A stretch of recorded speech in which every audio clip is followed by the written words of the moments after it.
Good morning बच्चों।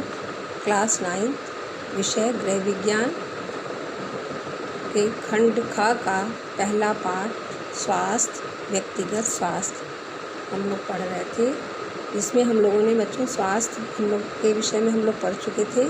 इसी पाठ के में इसके आगे हम लोग आज व्यक्तिगत स्वास्थ्य के विषय में पढ़ेंगे। तो व्यक्तिगत स्वास्थ्य किसे कहते हैं? व्यक्तिगत स्वास्थ्य किसी व्यक्ति विशेष का स्वास्थ्य है जिसको वह सदैव उत्तम बनाए रखना चाहता है। इसलिए कहा गया है कि स्वास्थ्य अमूल्य रत्न है, अतः स्वास्थ्य सबसे बड़ा धन है। व्यक्ति कभी कभी अज्ञानतावश या बुरी आदतों के कारण अपना स्वास्थ्य को खो देता है। किसी व्यक्ति का स्वास्थ्य उसकी आदत और नियम पर ही निर्भर करता है। इसलिए अच्छी आदत होगी और नियम पूर्वक हम उसका पालन करेंगे तो हमारा स्वास्थ्य भी अच्छा रहेगा। इसलिए बचपन से ही अच्छी आदतों और नियमों का पालन करना चाहिए जो स्वास्थ्य के दृष्टिकोण से भी लाभदायक हो। इससे व्यक्ति का स्वास्थ्य सदैव अच्छा बना रहेगा। इसलिए माता पिता को चाहिए कि बच्चों में बचपन से ही, बाल्यावस्था से ही स्वास्थ्य के प्रति और स्वास्थ्य के नियमों के लिए अच्छी आदतों का, स्वास्थ्य अच्छा रहे उसके लिए अच्छी आदतें बचपन से ही डालना चाहिए और उन आदतों का नियम पूर्वक पालन होना चाहिए। वो व्यक्तिगत स्वास्थ्य के विषय में हम लोग पढ़ चुके परिभाषा इसकी। अब इसके आगे हम लोग पढ़ेंगे बाल्यावस्था में स्वास्थ्य संबंधी आदतों का निर्माण। बच्चों में बाल्यावस्था से ही हमें स्वास्थ्य संबंधी आदतों का निर्माण करना है। तो अब अच्छे स्वास्थ्य के लिए अच्छी आदतों का निर्माण करना बहुत ही आवश्यक है बच्चों में। तो इसके लिए माता पिता का भी कर्तव्य है कि बच्चों में वो बाल्यावस्था से ही स्वास्थ्य संबंधी नियमों का आदत डालें। अब उन आदतों को जो कि निम्नलिखित है, आप आगे इसके विषय में हम आप लोग को भी बता रहे हैं कि इन आदतों को बच्चों में बचपन से ही डाल देना चाहिए, जिससे और बच्चों की जब वह आदत बन जाती है, नियम पूर्वक उसका पालन करेंगे तो वही उनकी आदतें बन जाती हैं। तो बच्चे फिर उसी नियम पे वो चलने लगेंगे, जिससे उनका स्वास्थ्य भी उत्तम रहेगा और अच्छा रहेगा। परंतु शुरू में माता पिता का भी कर्तव्य बनता है कि उनको उन आदत को डालें, उनको दिशा निर्देश दें, तो बच्चे फिर उसी नियम को पालन करते चले जाते हैं। चलिए अब हम लोग आगे पढ़ते हैं। पहला पॉइंट क्या है इसके लिए? स्वस्थ रहने के जो नियम है, सबसे पहला है निश्चित समय पर सोना और प्रातः उठना।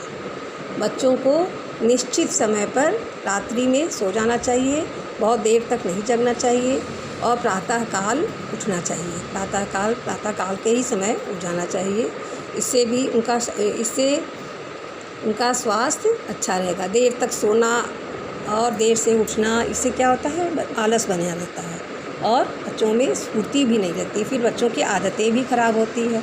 उन्हें स्कूल भी आना है तो उठकर प्रातःकाल समय से उठना चाहिए। दूसरा है नियमित समय पर शौच निवृत्ति। ये आदत बचपन से, बाल्यावस्था से ही डालना चाहिए कि निश्चित समय पर, नियमित समय पर वो प्रतिदिन शौच के लिए जाएं और यह बहुत ही आवश्यक है शरीर स्वस्थ रहने के लिए।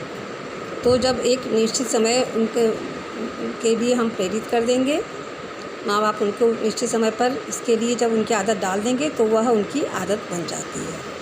स्वस्थ रहने के लिए बहुत ही आवश्यक है। तीसरा है दांतों तथा मुंह की सफाई। प्रातःकाल इसके बाद बच्चों क्या करना चाहिए? हम लोग भी, आप लोग भी करते होंगे, दांतों की सफाई। प्रतिदिन मंजन से दांतों की सफाई करनी चाहिए, मुंह की सफाई करनी चाहिए। इसी के साथ हमें हाथ पैर भी धो लेना चाहिए प्रातःकाल और मुंह की सफाई करनी चाहिए। इसके पश्चात हमारा आता है व्यायाम।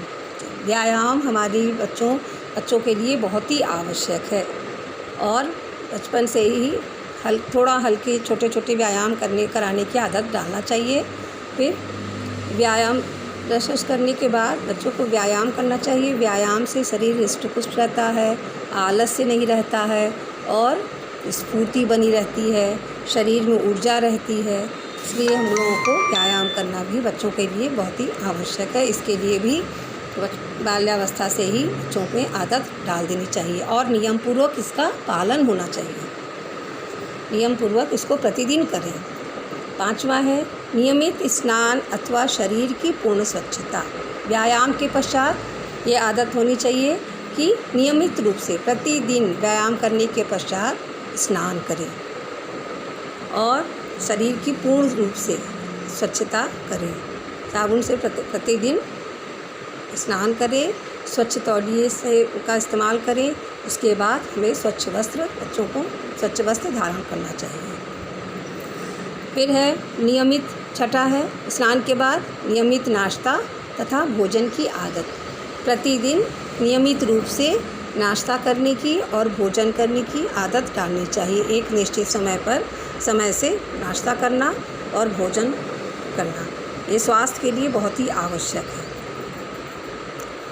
इसके बाद है अध्ययन का समय सबसे अच्छा बच्चों, प्रातःकाल का समय सबसे अच्छा और उपयोगी होता है और प्रतिदिन अध्ययन करना भी चाहिए। जितना आप लोग को हम लोग रोज़ पढ़ा रहे हैं, हम उसका आप प्रतिदिन अध्ययन करें। जो समझ में नहीं आ रहा है वो आप हमसे व्हाट्सएप के माध्यम से पूछें। और प्रातःकाल का समय सबसे अच्छा और उपयुक्त होता है अध्ययन करने के लिए। प्रातःकाल का समय शांत होता है, वातावरण अच्छा लगता है, स्वच्छ हवा चलती रहती है। तो प्रातःकाल का समय अध्ययन के लिए अवश्य होना चाहिए और बच्चे उस अध्ययन प्रतिदिन करें। प्रतिदिन अध्ययन करने से बैठने की भी आदत पड़ती है और प्रतिदिन एक नियम बन जाता है पढ़ने के लिए। इसके बाद है बच्चों खेल कूद और मनोरंजन आदि। खेल कूद इन सब कार्यों के साथ ये आपकी दैनिक जो दिनचर्या है, प्रतिदिन की दैनिक दिनचर्या है, इसके साथ साथ खेल कूद भी बहुत आवश्यक है। इन सब के साथ आपकी अपनी दैनिक प्रतिदिन की दिनचर्या में खेल कूद को भी शामिल करना है। खेल कूद बहुत ही आवश्यक है। इससे जो है शरीर भी स्वस्थ रहता है। व्यायाम के बाद आपको खेलना बहुत ही आवश्यक है। आप लोगों ने देखा होगा बच्चों, हमारे विद्यालय में भी समय समय पर आपका खेल कूद होता रहता है। खेल कूद प्रतियोगिता होती है जिसमें आप लोग सभी लोग भाग लेते हैं। इसके अलावा आपका पीरियड भी होता है खेल का, क्योंकि ये आवश्यक है, इसलिए इसको आपके पीरियड में भी, आपकी टाइम टेबल में भी, समय सारणी में भी शामिल किया गया है। तो खेल कूद बहुत ही आवश्यक, बच्चों में खेल कूद की भावना भी होती है और सही आपस में खेलने से साथ में सहयोग की भावना इसमें उत्पन्न होती है। इसके बाद है आपका मनोरंजन।